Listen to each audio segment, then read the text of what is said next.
सबैले गाउनु न म राम्रो सुनिन्छ सबैले गाउनु त नलजाइकन धुलो होइन यो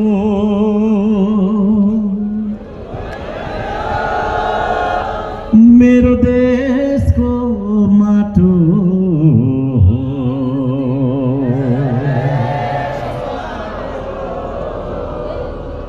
हिलो होइन यो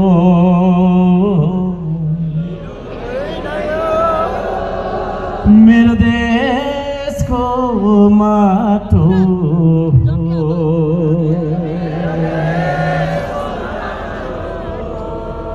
धुलो होइन यो सबैले गाउँ है अल्छी नमाने ढाँटी हिँडे ठगी खाने राजनीतिको अन्त्य हो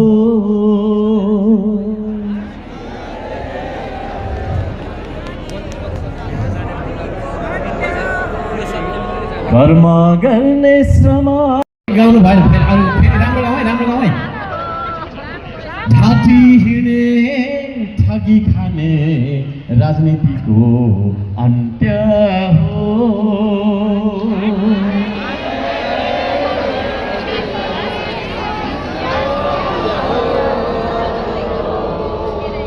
कर्म गर्ने श्रम गर्ने संस्कृतिको सुरुवात हो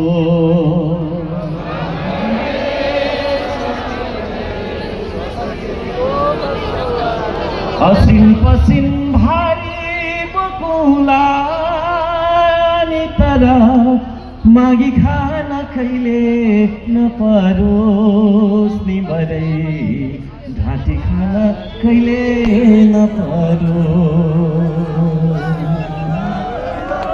हिलो होइन यो मेरो देशको माटो हो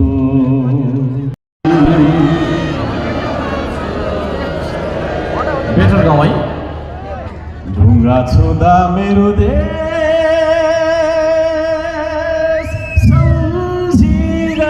सम्झिरहन्छु सधैँ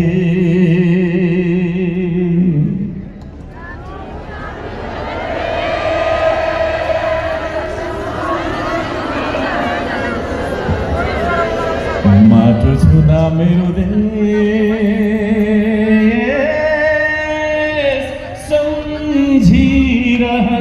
सम्झिरहन्छु सधैँ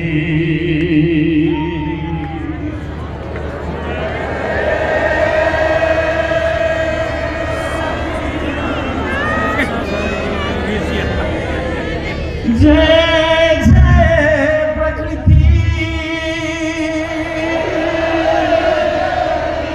जय जय संस्कृति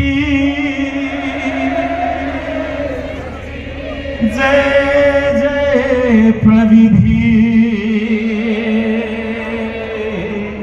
जय हो श्रम गर्ने संस्कृति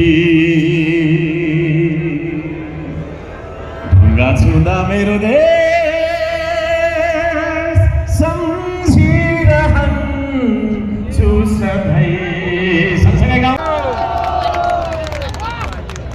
त्यस कारणले तपाईहरुलाई धन्यवाद जति पनि सम्झौता हुनुहुन्छ वास्तवमा हामी नेपालीहरू श्रम गर्नको लागि जन्मेको जस्तो देखिन्छ यो देश बनाउनको लागि जसरी हाम्रो युवाहरू तपाईको विदेशमा गएर खाडी मुलुकमा मलेसियामा कोरियामा अथवा तपाईको सिङ्गापुर हङकङ बनाउन सक्यो भने देखि यो हाम्रो देश बनाउन सकिन्छ कि सकिँदैन त पक्का पनि सकिन्छ सक्नुहुन्छ हात उठाउनुहोस्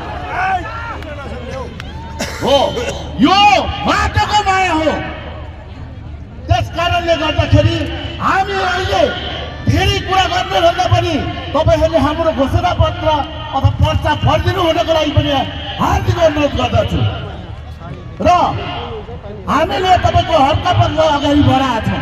हर्कपथ भन्ने बित्तिकै तपाईँको चाहिँ प्रकृति संस्कृति र प्रविधि हो। यो भनेको जननी हो। प्रकृति भनेको जननी आमा हो भनेदेखि संस्कृति भनेको पिता हो र तपाईँको चाहिँ प्रविधि विज्ञान प्रविधि भनेको गुरुजन हो। यो तिनटालाई मिलाएर हामी अगाडि बढेका छौँ। त्यस कारणले हामी श्रम गरेर नै यो देश विकास गर्छौँ भन्नेहरूले भन्छन् त्यो ढुङ्गा बोकेर चाहिँ देश बन्छ, माटो बोकेर चाहिँ माटो खनी खोजी गरेर देश बन्छ। गुड, धन्यवाद। हो, वास्तवमा हामी ढुङ्गा माटो बोकेर नै यो देश बनाउन चाहन्छौँ र श्रम भन्ने बित्तिकै बौद्धिक श्रम र तपाईँको शारीरिक श्रम दुईटाको मिश्रण हो, फ्युजन हो। त्यस कारणले गर्दाखेरि जति पनि बौद्धिक श्रम छ तर उहाँहरूले पनि शारीरिक श्रम गर्नुपर्छ। पसिना र तपाईँको चाहिँ चेतनामा हामी विश्वास गर्छौँ। हामीले जति पसिना बगाउन सक्छौँ त्यति नै हामी देशलाई बनाउन सक्छौँ र हामी विचार र औजारमा छौँ। हाम्रो विचारले मात्रै होइन, औजारले पनि अगाडि यो देशको लागि बनाउनको लागि औजारको आवश्यक पर्छ। हामीले त्यो भनेका छौँ।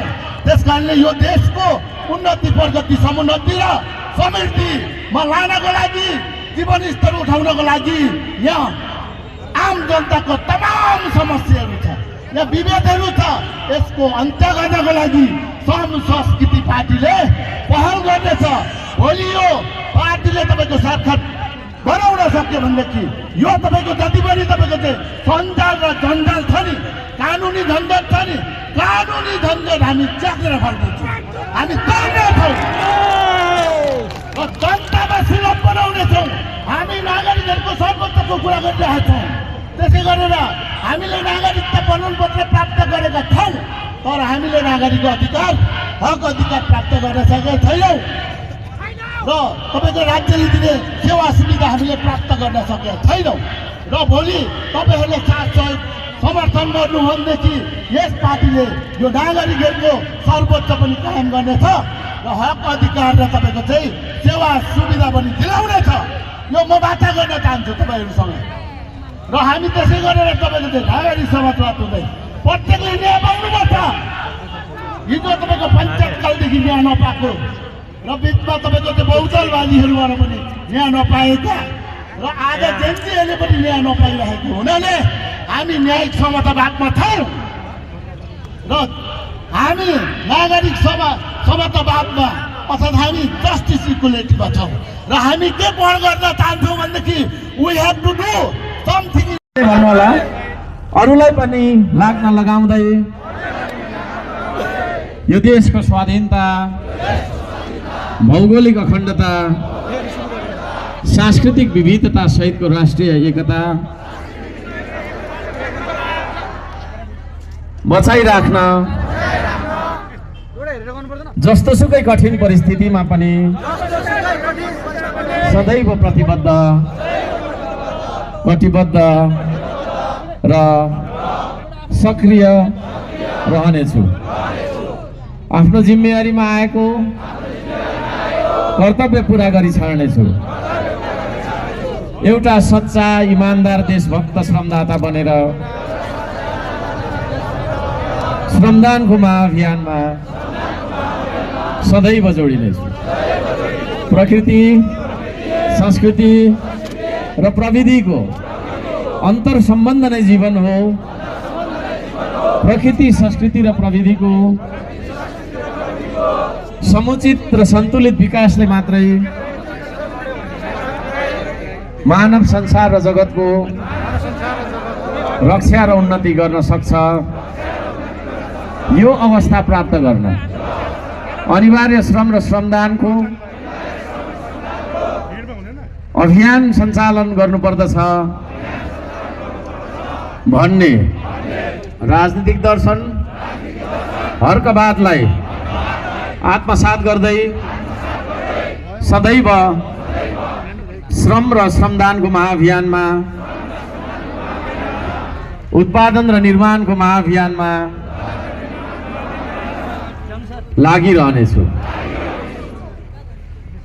उच्च निष्ठा, नैतिकता र देशभक्तिका साथ लागिरहनेछु।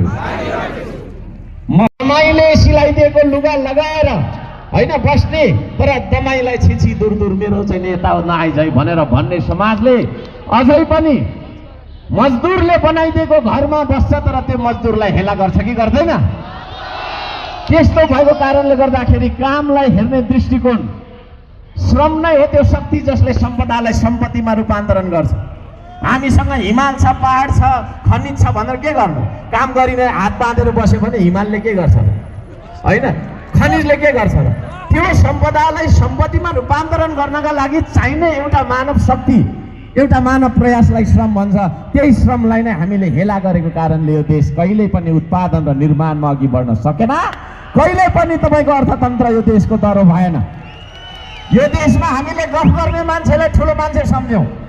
3 घण्टा कति राम्रो गफ गरेको त ठुलो नेता रहेछ भन्यौँ है, तर त्यो नेताले देश बेचिरहेको देखेन, उसैलाई नमस्ते गरिरह्यौँ है। त्यो देश त्यही नेताले तपाईँको चाहिँ हामीलाई सुरक्षा दिन नसकेर हामी सडकमा घिसारिँदै मारिनु परेको हाम्रो गिदी तपाईँको चाहिँ साथीले उठाइहिँडेको दिन हामीले देख्नु पर्यो है। गफै मात्रै गरेर बस्ने, गफै मात्रै गरेर बस्ने, गफ पनि देशको गरे त हुन्थ्यो त विदेशको गर्ने है। यो देशका पार्टीहरू सबै तपाईँको विदेशको सिद्धान्त बोकेको। 200 वर्ष पहिला जर्मनीमा मार्क्सले के लेख्यो अरे? काठमाडौँको माटोको सुगन्ध कस्तो छ भन्ने जर्मनीको मार्क्सलाई थाहा थियो हावामा है। चीनमा माओले के क्रान्ति गर्यो अरे है? चीन र नेपाल मिल्छ? नहुने कुरा गरेर हामी बिग्र्यौँ। त्यसले गर्दाखेरि विचार पनि हाम्रो विदेशी नै आयो, सोच विचार पनि विदेशी नै आयो। हामी इसारा पनि विदेशीकै इसारामा सरकार चलाउने खालको देशमा बसिरहेका छौँ। अब त्यो देशलाई परिवर्तन गर्ने संस्कृति हो श्रम संस्कृति। श्रम संस्कृतिले गर्न चाहन्छ यो चिज। श्रम संस्कृतिले स्वाधीन अर्थतन्त्रको कुरा गर्छ।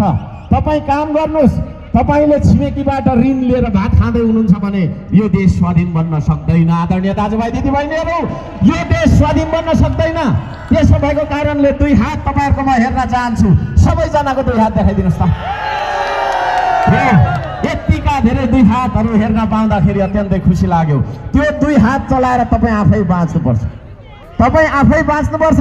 व्यक्तिलाई तपाईँको चाहिँ श्रममा जोडेर, श्रम मार्फत माटोमा जोडेर, माटो हुँदै देशसँग एउटा नागरिकलाई जोड्ने अभियान हो श्रम संस्कृति।